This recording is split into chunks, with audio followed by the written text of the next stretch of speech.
Hi, everyone. Welcome to the podcast. The coolest name you'll ever hear for any podcast in the fast lane with Mr. Paul Laine. No pun intended. How are you, brother? Good, man. I think that pun was intended. Yeah, you bet. Because looking this week, it's been 3 years since the last podcast we've had together. 3 years. That Damn. is that right? Where does time go?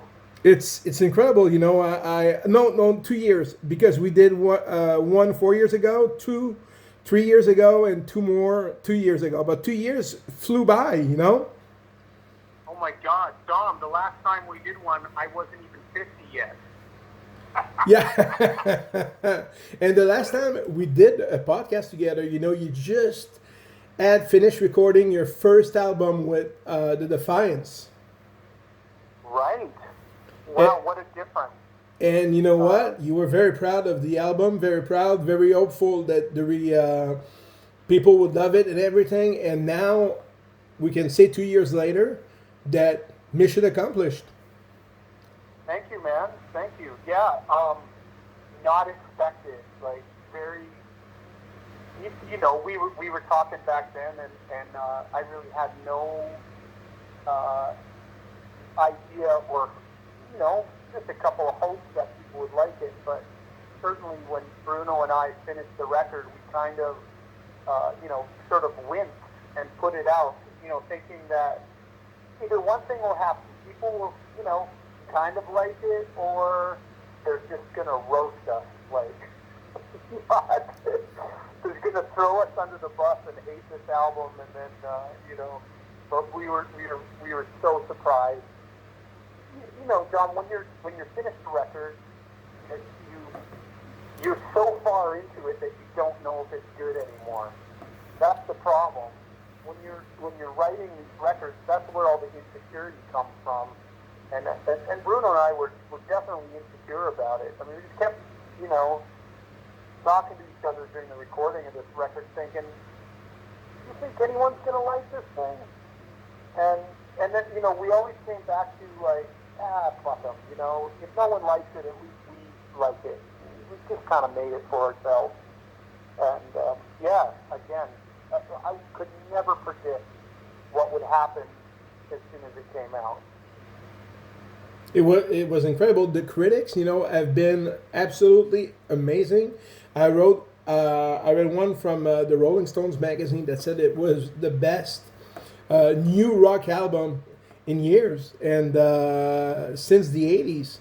And I don't know, brother, if you do it from time to time, but watch the comments on your videos, especially on the official video of the Defiance on the Frontiers page, YouTube page. I don't know if you from time to time just check the comments from people, but there's always the top comments that gets the most like. And listening to every song, I watched the top 10 comments of every single song. And I didn't see one negative comment. And there was one that really touched me, and I was so proud, man. I was almost crying. I was like, man, I'm so happy for Paul. And the comment was, this is the best new band since the 80s. And this is so true. And the guy said, thank you for bringing back true rock music in 2020, which is totally 2018, 19, 20. I mean, totally unexpected. Totally unexpected from you, maybe, but totally unexpected for us fans who have been, listening to songs from the 80s since the 80s, because there's been nothing new coming up, actually, that had that same vibe, that same feeling, that same emotion, melodic rock, like Bon Jovi, like you did with Danger Danger, like you Right. did on your first album. But with those two records, especially the last one, it's amazing, totally amazing. Thank And you. Thank you. I gotta go. I haven't. It's not. How do I say it?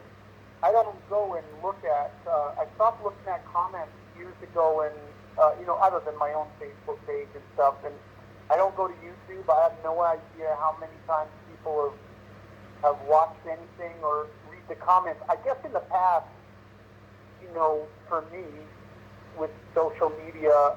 You know, when I first got on social media and was doing my, you know, just kind of getting back out there after leaving Danger, there were so many people that would come by and try and start, you know, fights with me about Ted Foley or whatever, right? Like, just all that negative stuff that kind of turned me off from viewing anything else online. So I kind of, as self-preservation goes, you know, for me, I decided not to read very much and not to, you know, go view stuff on YouTube, because in the past, you know, there was just a lot of horrible stuff said, you know, about me or comparing me to Ted, or glad that I was out of danger or whatever. So I just, you know, not that I don't have thick skin, I just thought I don't want anything toxic in my life. So I really don't view too much stuff online. So it's lovely to hear that people are saying such nice comments online when the past, that wasn't so true. So thanks for letting me know that. Yeah, but it was true. It was true before. Also, when you your first album, which is still getting airplay and still popular, you know, damn, it was almost 30 years ago you released the first album, Stick It In Your Ears, right? Oh, it was 30. We're heading into our 31st year next year. So wow. Yeah, it was 30 years. This March of 2020 was the 30th anniversary. I had planned on releasing vinyl, but COVID stopped everything. So. Oh. But you're still playing some of your songs from this album on your shows with the Defiants, right? Because I saw a show from Italy, and you played. Well, what was available was what I saw was "Is It Love" and Doriana, of course. I have to, man. They'll kill me if I don't. Yeah, exactly. You know how many young girls in Canada have been named Doriana because of your song? Yeah, a lot. You know that's so true. I've gotten all these letters from they're all now grown up, of course, right? Because that record's 30 years old. But I'll get a letter like, "Hey, my name's Doriana, and you know, insert last name here. I'm 25, and my parents named me after your song." And then I just feel so old. I feel so flattered and old. But you don't look old. That's one thing. You know, what did you tell me yesterday when I said you're ageless, and you said one of these days, you know, it's gonna melt off? It's all gonna. Yeah, I'm gonna wake up one day, and I'm gonna look like you know, John Knott, Mr. Purley from Three's Company. Yeah, because it's the thing with growing old. You know, I don't think we're getting old. I think we're just getting older. You know, it's like Bon Jovi has a song called "Not Old, Just Older," and I think it makes a difference. You know, because where's the line where, oh, I'm old? I think we get old when we stop having dreams and we stop moving forward. I think that's when we grow old, and it's not the case with you. 100% right. I have this conversation with some of my friends. You know, we're all men of a certain age. So, and the idea is this: is that basically what you said. The moment that you stop searching for things to be excited about, and you stop following dreams, or you start making excuses for why you're not doing something, and age being one of them. You know, yeah, that's when you get old. You know, I have people I grew up with, and I just go, oh man, you know, it teaches me a lesson of the difference between people who, you know, wanna, and it's not holding on to being young, it's just basically holding on to still being vibrant and still having possibilities, you know? I watch people shoot down their own possibilities in life, because they say, hey, I'm too old to do this. You know, I always think, God, I'm living proof amongst my friends that, hey, I can have a second career. I can keep going out there and making music and and living the dream kind of thing. And I'm over 50, you know, and that shouldn't be happening. And it is happening because you never, like we said, you know, before, you never stop. You know, like you said, you know, vocal cord is like a muscle, and you've been nonstop since the 80s. You've been singing, recording material for TV, and so you basically never stop doing what you're still doing now. Well, you know, if I graduated high school, maybe I'd have a different career. But alas, I only know how to write music, Tom. So I'm forced to keep going, whether I never made another plan, is basically my point. But you know what? You were born to do that. You know, it's a gift. It's a gift.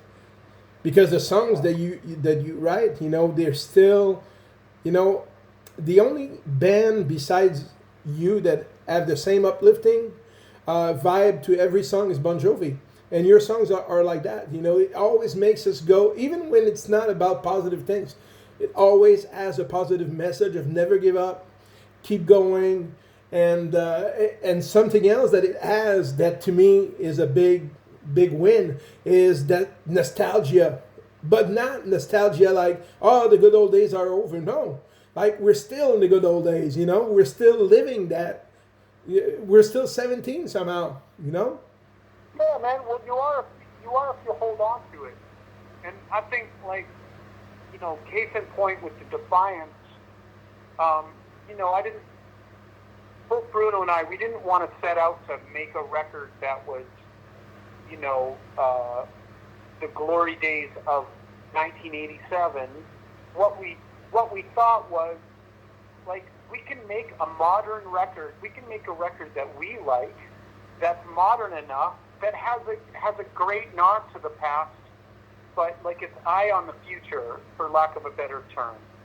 And so, you know, that it was, when we were done, it didn't seem like something trite or like we tried, you know, to recapture our youth. We just wanted to write what we would write now, and yet still have that feeling that we had when we were young. And that's, you know, our biggest complaint, I'm talking about Bruno and myself, and Rob, our guitar player, was that, you know, there's lots of bands that we loved from back in the day, that are now just putting out shit. And I'm not knocking them down because they've got to, you know, have a career. But it's like people stop trying all of a sudden. People stop being connected to the thing that made them big in the first place. You know, when you're young and you got your first record deal or you're making your first album, there's a certain amount of innocence and excitement that goes into making those records. The day that you wake up and you're jaded and you go, oh God, do I have to make another record? That's when you start putting out shit. Like when you lose the love for the creation part and you lose that touch with your younger self, meaning that, look, every day I write, I do feel like I'm a teenager. When I have that moment, I still get the same rush when it's good that I had when I was young and first writing. If you lose touch with that, then you're going to suck. And I always thought all the way along, kind of the motto of making the Defiants record was, don't let the last thing that you do be the worst thing that you do. And I think that's really prevalent amongst artists that we loved growing up, and who are now putting out records that are subpar. I see the lack of love put into it. So I didn't want to do that. Every record I make, I just keep going, is this my last one? And I live by that motto of, like, I want it to be like people to go, that was his best record. You're totally right. And there's that sense of urgency, that sense of, you know, sending a message to the youth of today, and that, you know, you can still chase your dreams. You know, like the song, I love the video and the song Falling for You. And tell me more about the inspiration behind the song, the message, the video was very, very cool, and there's just something about this song, that I think it's the one that stands out the most in the two albums that you did with the Defiants. Tell me more about the creation of that song. Fallen for You. So Fallen for You, oddly enough, was we had finished the record. The record was pretty much done, and Bruno and I always write a ton of songs for each record. There's a lot of leftover things, right? Yeah. But in this case, Fallen for You was not a leftover thing. It was just, we finished the album and we were like, it's missing something. We need this kind of tune that, this kind of bridges the gap between, the different tempos on the album. So we both kind of love, you can see influences on our records. I'm obviously I love David Coverdale. When the Lights Go Down on the first record was my, love letter to everything that he ever did. And I thought, man, I want to write a song that would be a killer song for David Coverdale to sing. and so that has that influence. So fast forward to Fallen for You. Bruno and I have a big love of Rick Springfield. Actually, a ton of writers do. I don't think he gets enough credit for what a great songwriter he is. So we were kind of I was flirting with the idea of kind of Lou Gramm, from Foreigner meets Rick Springfield kind of vibe, and it's the modern version of that. And that was kind of the whole idea for me with Fallen for You, was to kind of take my favorite elements from Foreigner and Rick Springfield and put them into a song. And Bruno was down with that idea too. And that's kind of where we came up with the whole Fallen for You vibe. And then, lyrically for the song, I write, all the lyrics for these songs. And, it's kind of written from my age perspective, right? Yes. That song is about being the age that I am and still being able to, think that love is possible. Now, the video, you ask. The video, I have no clue what the video is about. I've gotten so many questions about this music video. So, to be absolutely honest, we flew into Milan, Italy. That's where both our music videos are shot, and obviously our record company is Italian as well, Frontiers, that we're with. So we were playing a concert in Italy with a whole bunch of bands, Frontiers Festival. Basically, all the bands were on the Frontiers label. One cool thing is that Alan Parsons was playing, and that was very kind of a good moment for me to share that night and that stage with him. That was with that band, fantastic. Anyways, when we flew to Italy for the show, the record company said, okay, we're shooting 2 music videos while you're here. We're like, okay. They chose the singles, and so the very first, second day that we got there, we just went to some movie set lot in Milan, and in a bar that they had where they shoot a bunch of bar scenes, for Italian films, and we shot the live thing, and that's all we knew. We had no idea the concept of the video, so we didn't see it till it came out, and I still don't know what it's about. I have no clue. And people writing, okay, so the girl is in a relationship with the other girl. Is that what's happening? And she's shoplifting? I'm like, I don't know. Yeah. Yeah. She's shoplifting, you're right. I don't know. I didn't understand either, but it made for a cool video. But it's cool. I think the idea is that she's in love with the other girl. That's like the rug puller, right? In the video, and I think she steals some clothes for her. I don't know. And then they have a beer. And then you have a beer. I That's guess true. that's the hard rock video of the 2020. And then the other Love Is the Killer was just all filmed live when we were playing that show. So it was kind of a 2-for-1. Wow, and there's also a video for You Crush My Heart, if I remember right. Yeah, sorry, You Crossed My Heart. That was just shot live when we were playing the concert the next day the next day we played the concert, and they just walked around. We didn't know they were filming us. They just said, hey, we got some guys taking some pictures, and they're gonna do a little promo video of you in the dressing room. And I'm like, okay. And so all the scenes where we're goofing around, we didn't really know that was being filmed for a music video, which was good. I think that was smart on their part, because nobody was trying to be cool, We're a bunch of knuckleheads when we get together, so I think they captured that pretty good. Yeah, because that's the thing, like we talked earlier yesterday, not on the podcast, but you don't see your band very often, especially now with the COVID era. Oh, right, I know. Isn't this crazy? It's everybody's. I feel bad, Dom, for the bands that just released singles, or a new band that just came out. I talk about this with my friends in the business.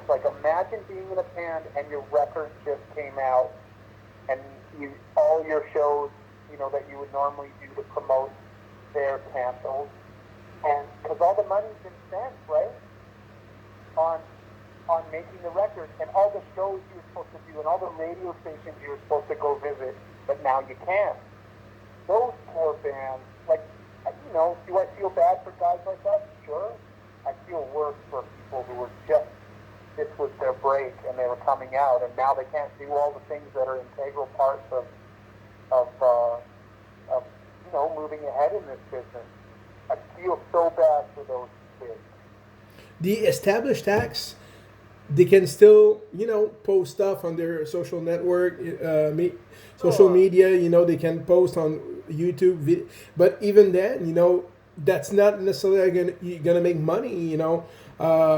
Big names, of course, like Luke Bryan or Tim McGraw, they can post a new song and people will buy it on iTunes or whatever, but they don't get any money from performing live, which is the best income for a band. Absolutely. I friends of mine at Live Nation all just lost their jobs, and I'm like, this is hitting home now. It's going to be a different world when this is all done, and I'm not sure what it's going to look like. Oh, it's not going to be the same ever. It's going to change, and things will be different. There's always going to be a certain kind of social distancing. I'm not sure we're going to see jacked up stadiums, people crammed up. I don't think for years, and people will get accustomed to have a certain, it's funny because I was made for the COVID era, because I'm the kind of guy, I love people, but I don't like people in my bubble, I like to have these 2 feet on each side. To me, it's if I can't touch you with my arms extended this way, if I can touch you with my arms this way, it's a good distance. And if we're talking and you spit, it can't get on me. I'm okay with that, So, but people that are now getting used to have a little bit of space, and that they won't want to go back to the old days where people were in their face, So people will, naturally have that social distancing that is now the new rule, right? Yeah. Well, I keep thinking, is there going to be a day where, there's a vaccine and we're all okay? It's going to be pandemonium on that day. I can imagine people going crazy. But if the opposite is true, is that we got to live with this thing, to some degree the rest of our lives, I guess we grew up in, I have to look back and go, I guess we grew up in some weird glory days, that will never be repeated. I don't know. It's a sobering thought. It is. It is. And hopefully they'll find a vaccine because, like wrestling, in empty arenas, watching the playoffs, the NHL playoffs, like the bubble in Edmonton, the bubble in Toronto, and no crowd. It's not the same. It's not the same. No. The WWE invented a new technology where there's screens, like thousands of screens with the face of people that are watching, but it's not like a live crowd, No, it's totally, I go, are we going to go into a VR world where we all use Oculus goggles and pay to a band will set up in on a big stage somewhere and everyone pays their $30 to watch and experience it there? I'm sure it already started somehow. I'm sure if we Googled it, there would be. It's probably been done yet already. That they. Well, yeah, I've been researching this stuff because sports are starting to integrate with Oculus and virtual reality, and I go, that's pretty smart. That's the wave of the future. Like, think about it. You could put on your 3D virtual reality glasses and pay for a ticket to a sporting event. Almost feel like you're there because you're in a 3D environment.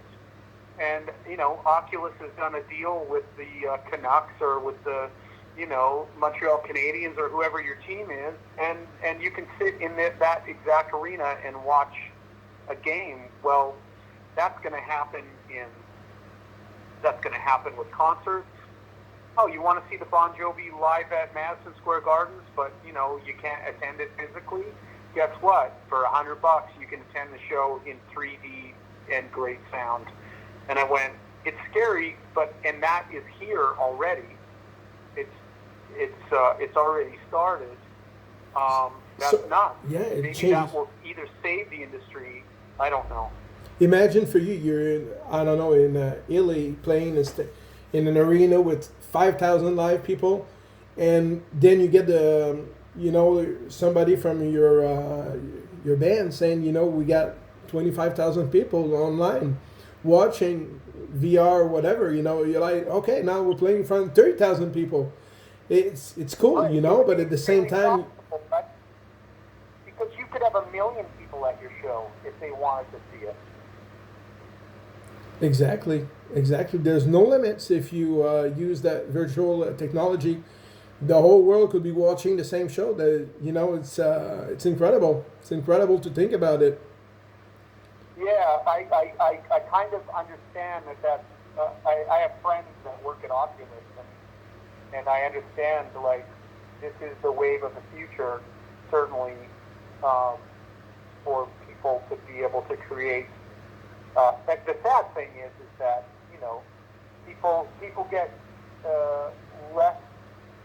Look, people don't go to movie theaters anymore because you have a 65-inch screen TV, or a 70-inch TV. I'll just watch it at home, right? Where I can press pause. Well, that's kind of the world we're heading into in everything, I think. And people still go to stores, but it's so easy to do everything online. If every store was closing tomorrow, you can go inside the stores anymore. Well, you could order your food online. You could order your everything through Amazon or eBay or whatever. Right. So it's scary in a way to know that, maybe 20 years from now, there won't be any stores left. Maybe restaurants, and that's about it. It's sort of part of where, I feel like this discussion is going, is that's kind of the, you and I are seeing the beginning of the end of the way life used to be. Meaning, we now will just order what we need. We won't go to stores anymore. That's all going to happen. I mean, God, a buddy of mine bought a Tesla, and he said, I tried the self-driving mode. And I was like, wait, it's all happening. It's all happening. We won't drive ourselves. You can actually take a nap while driving to work. Right. The car will get you there. He just got arrested. You see that? Was that in Alberta? The kid fell asleep at they put it in self-driving mode, and that was just something someone was telling me. It was on the news the other day. I don't know if it was in Canada or America. And the cop pulled them over. The cop went after them, and the Tesla sped up, and the people were asleep in the car. And so when they finally got the car pulled over, obviously they got arrested and everything. But I go, who could fall asleep? Who would have the balls, let alone one people? This is two people in a car. Two people fell asleep in a self-driving car. That's incredible. Imagine you're at the red light and the car next to you, you see the girl and she's asleep. And you're like, wow, welcome to the new world, It's already there, We're not talking about 50 years from now. It's already being done. The self-driving trucks, they started using it in I think England. Like big 53-foot trucks. They drive by themselves. No drivers needed. Right. So imagine, and the accident. I think it's lower than when we drive. Because with all the sensors and everything, it sees everything. It can even detect the snow, if it's icy or whatever. So it's actually reducing the speed, or it's incredible. I wish I could have the same autopilot for making bad decisions. Oh my God, yeah. but bro, just like you said yesterday, you do the record. I've always been, I let me tell you something. Once this COVID thing is over, I'm gonna go to Vancouver, spend a few days with you. I want to see you record a song, even if it's not a song for anything. I just want to see the creation of a song from. The process, sure. It's always been something that's fascinated me, but I asked the question on your podcast, but some people never listen to that podcast. So, do you write the lyrics first, or the melody, or both at the same time, or it depends? Sometimes you'll have a melody in your head, and then you'll attach words to it, or sometimes you can have like words, but then you try to find something that will match with the words, or. Yeah. So this is an easy question to answer. It's always a melody first for me. So a long time ago, I was really lucky to watch Steven Tyler work, and kind of influenced me when I was, I was a kid when I made "Stick It in Your Ear," and the record. I was waiting my turn at Little Mountain Studios to record the album, and so the band that was recording before me was Aerosmith. Wow. And they're making the Pump album. And the reason that I was around for that, because we had the same record producer, Bruce Fairburn. And Bruce had invited me to watch a bunch of the recording sessions of Pump, because I was recording my very first record after Pump. He was finished working on Pump. And so he kind of wanted me to know what the process was like, because I was a kid. Well, watching Steven work really changed the way that I wrote from that day forward. I used to write, like in the beginning, Doriana and all that stuff. I would come up with the melody and the lyrics kind of at the same time. And but once I watched, and got to kind of hang out with Steven Tyler, he taught me one big thing, which is, why would you get in your own way? Meaning that when you're working on a song and you have a melody, just worry about the lyrics later. Like, get the whole melody down, sing it phonetically, which is what he did, right? I watched him recording Pump, and the lyrics weren't written. The songs were written, but he was just singing like nonsense. But that nonsense became words, at the very end. And he would match those things phonetically. So that influenced me a great deal. And from that day forward, I always, I'll get the piece of music. If I'm writing the piece of music, then I write the riff and, kind of, what I think the pre-chorus should be musically and the chorus should be musically. And then I'll just sing a melody over that. And then the very last thing that I do is write the lyrics. I always get an idea of what it's supposed to be. Like, I think you can't fight songs when you come up with a melody, or when you just come up with the basic bed tracks of the music. It already wants to be something. And part of the way to become a better songwriter, again, getting out of your own way kind of idea, is that you got to trust your instincts. And generally the first melody idea that comes to your head is kind of the one that it needs to be. And, if something's not good, you're going to know right away. And if you don't know, then you're not evolved enough as a songwriter to even go out and have a career. You kind of spend your formative years, learning what a good song is. Throwing your music against all the stuff that you think is great, right? Like, when you're 19 years old, if your song isn't as good as the biggest hit that you love on the radio, you or whatever, YouTube or Spotify or whatever you're listening to, you need to go back and find out why. And that's kind of the process that you have to go through, as a songwriter. So when you're an old guy like me, you pretty much know, what's good and what isn't, and what's going to stick and what isn't. And so, yeah, that's a really long-winded answer to a simple question.